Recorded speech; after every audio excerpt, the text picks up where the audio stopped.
एक बार माता पार्वती स्नान करने जा रही थी। स्नान से पहले अपने शरीर का मैल उतारने के लिए वे अपने शरीर पर चंदन का उपटन लगाने लगी। उस समय भगवान शिव अपने गणों के साथ महल से बाहर गए हुए थे। महल में कोई भी रक्षक नहीं था। माँ पार्वती के मन में ये विचार आया कि उनके स्नान करते समय कोई महल के अंदर ना आ जाए।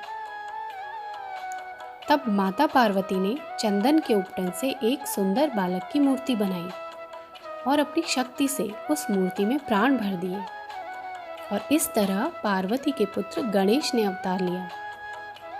माँ पार्वती के पुत्र गणेश बहुत ही सुंदर और दिव्य रूप वाले थे। माता ने गणेश को कहा, मैं स्नान के लिए जा रही हूँ, मेरे आदेश के बिना किसी को भी महल में भीतर ना आने देना। गणेश जी माता की आज्ञा मानकर महल के बाहर पहरा देने लगे। इसी बीच भगवान शिव वापस लौट आए। उन्होंने देखा कि दरवाजे पर एक बालक खड़ा है। जब वे महल के अंदर जाने लगे तो बालक ने उन्हें रोक लिया और भीतर नहीं जाने दिया। ये देखकर शिवजी बहुत क्रोधित हो गए।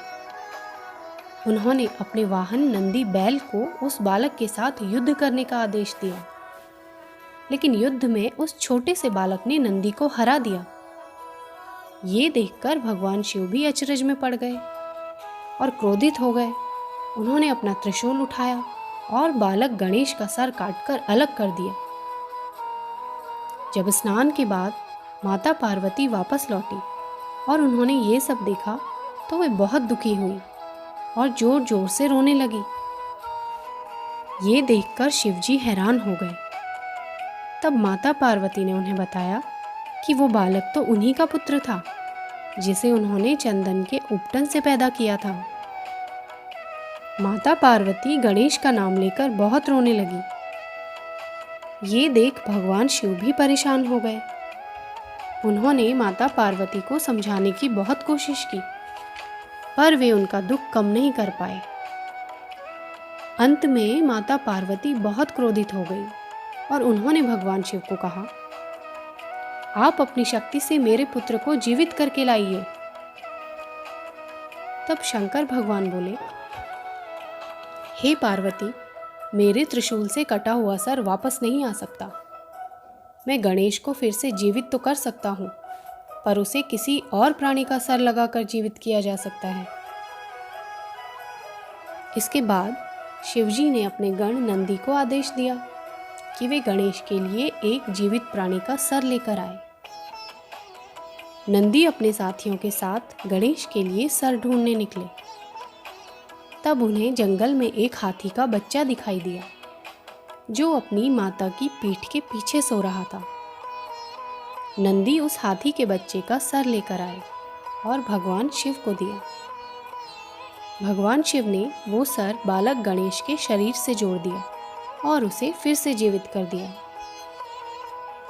अपने पुत्र के शरीर पर हाथी का सर देखकर माँ पार्वती चिंतित हो गई और कहने लगी, इतने सुंदर बालक के शरीर पर हाथी का सर, क्या सभी लोग मेरे पुत्र पर हंसेंगे नहीं?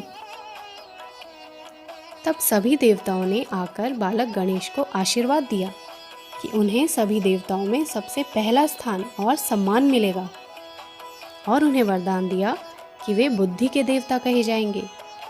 इस संसार में जो भी नया कार्य किया जाएगा उसे करने से पहले श्री गणेश को याद किया जाएगा।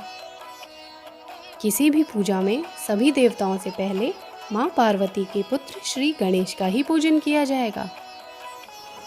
और तभी से हाथी के सर वाले गजानन गणेश जी संसार में सभी के प्रिय और सर्वप्रथम पूजे जाने वाले देवता बन गए। भगवान गणेश के जन्म की कथा तो हमने जान ली। आइए अब हम ये सोचें कि क्या भगवान शिव इतने क्रोध वाले थे कि उन्होंने अपने ही पुत्र का सर त्रिशूल से काटकर अलग कर दिया, और फिर उन्हें जीवित करने के लिए हाथी का ही सिर क्यों रखा? आइए इस कहानी का अर्थ जानने की कोशिश करें। भगवान शिव परमपिता परमेश्वर हैं, सरलता, शांति और सर्वोच्च ज्ञान के प्रतीक हैं, और बालक गणेश का सर मस्तिष्क का प्रतीक है। और मस्तिष्क में यदि अज्ञान हो तो वो ईश्वर के रूप को नहीं देख पाता है, ज्ञान को नहीं पहचान पाता है। शंकर जी के त्रिशूल से बालक गणेश का सर काटना यही बात बताता है कि ईश्वर के रूप को पहचानने के लिए सबसे पहले अपने मन मस्तिष्क से अज्ञान को अलग करना होगा। हाथी को बहुत ही बुद्धिमान और कर्मशील प्राणी माना जाता है। एक हाथी का विशाल सर बुद्धि और ज्ञान का प्रतीक है। भगवान शिव ने हाथी का सर बालक गणेश के शरीर पर लगा दिया। इसका अर्थ है कि उन्होंने मस्तिष्क से अज्ञानता को दूर करके ज्ञान और बुद्धि की स्थापना की। जब हमारे मस्तिष्क से अज्ञान का अंधकार दूर हो जाए और ज्ञान की स्थापना हो, तभी हम गजानन गणेश की तरह अपने परमपिता परमेश्वर शिव को देख पाते हैं। हाथी बुद्धिमान और शक्तिशाली तो होते ही हैं, साथ ही वे कभी भी अपने रास्ते में आने वाली कठिनाइयों से रुकते नहीं हैं और ना ही अपना रास्ता बदलते हैं। वे उन कठिनाइयों को अपने रास्ते से हटा देते हैं और आगे बढ़ते जाते हैं। जब भी हम भगवान गणेश का ध्यान और पूजा करें तो ये प्रार्थना करें कि उनके ये सभी गुण हमारे भीतर आएं, और ये भी याद रखें कि गणेश जी तो हमारे भीतर ही हैं और इसी ज्ञान के साथ हम गणेश उत्सव मनाएं।